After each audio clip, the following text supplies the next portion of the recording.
This is a story called The Mummy Cat, the Daddy Cat and Their Three Kittens. I hope you like it.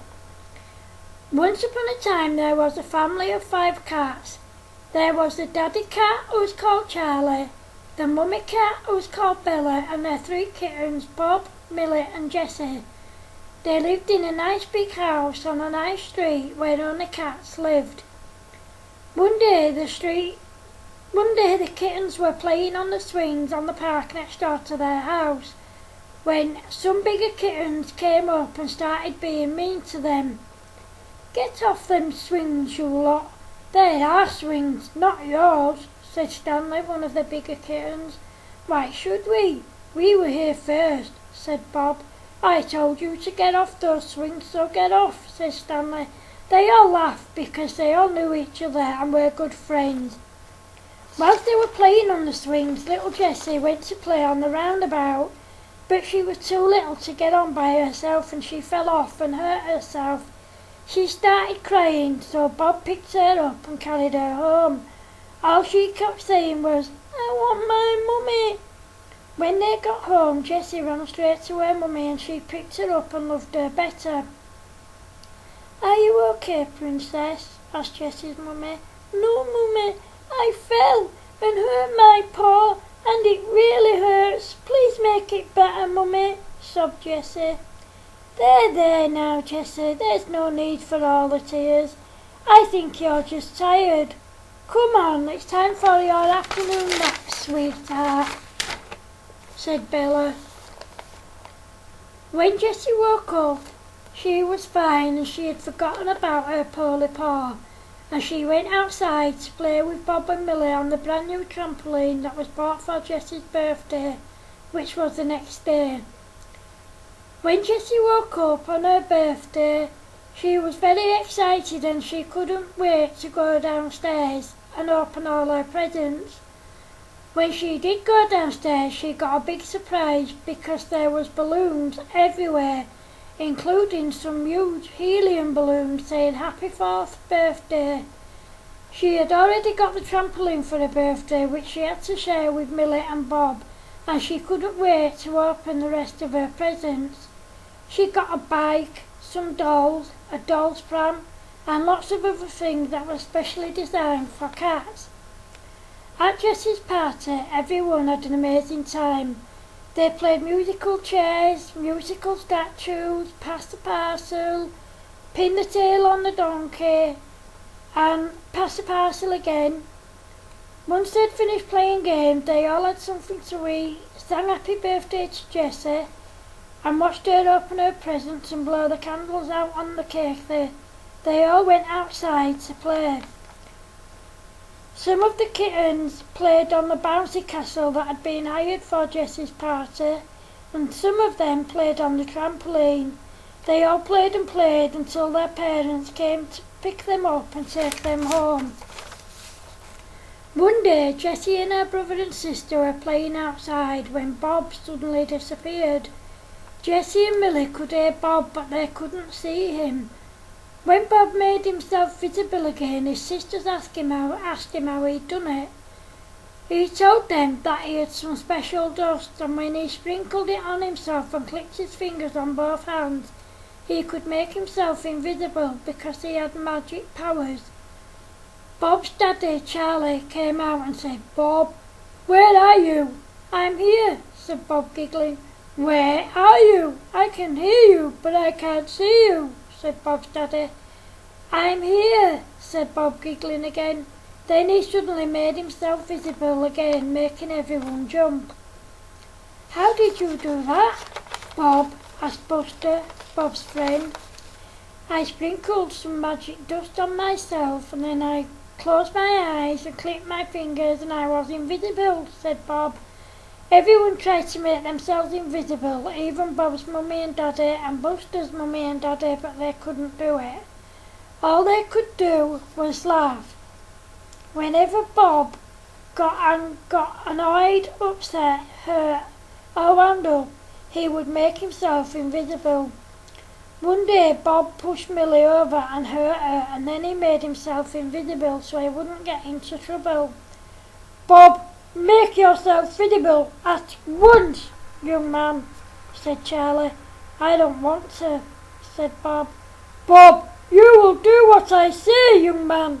Now make yourself visible at once, said Charlie. No, Daddy, I don't want to, said a very naughty Bob. Then all of a sudden Charlie clicked his fingers on each hand 4 times and made Bob visible again. When Bob tried to make himself invisible again, he couldn't.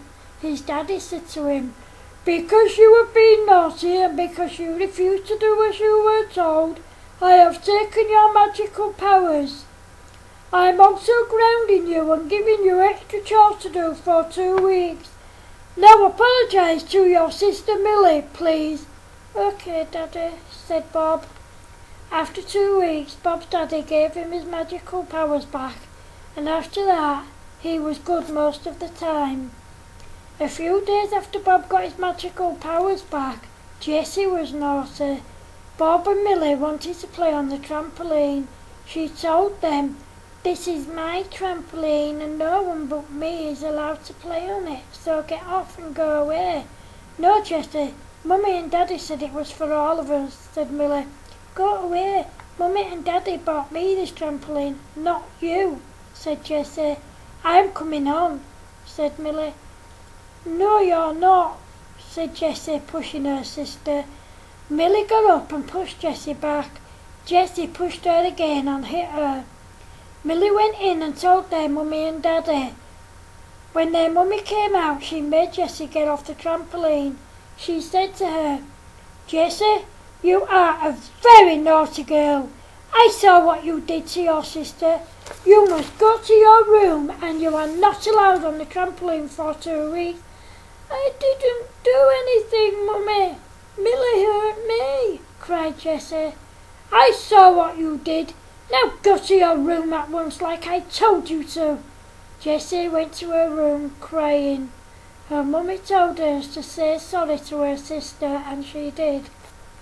After that day, Jessie was a good girl most of the time. One day she found a bag of dust in her brother's bedroom when they were playing in there. What's this, Bob? She asked him. Well, it's magic dust. When I can't make myself invisible, or when I need to do something really fast and I can't do it, by just clicking my fingers, I sprinkle myself with this dust and I become magical, said Bob. Wow, please can I have some so I can be magical too? Asked Jessie. Of course you can, said Bob.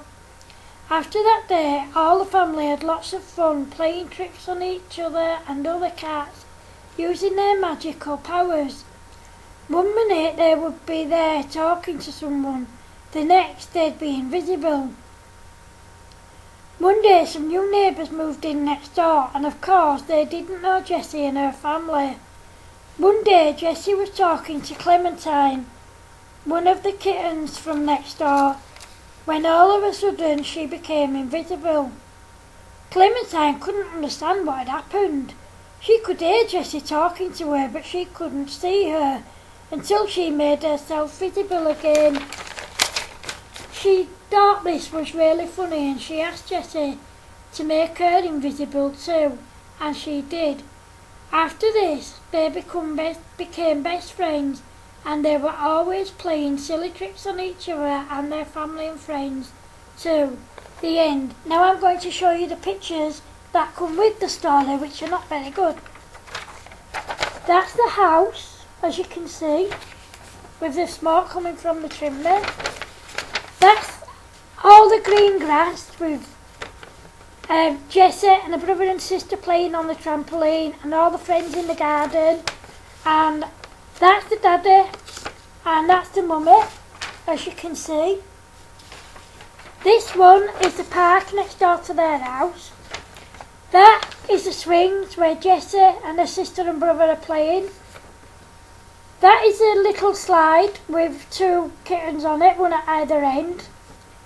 That is the big slide, also with 2 kittens on it, one at either end.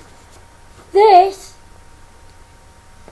is the roundabout, and this is Jessie crying her eyes out.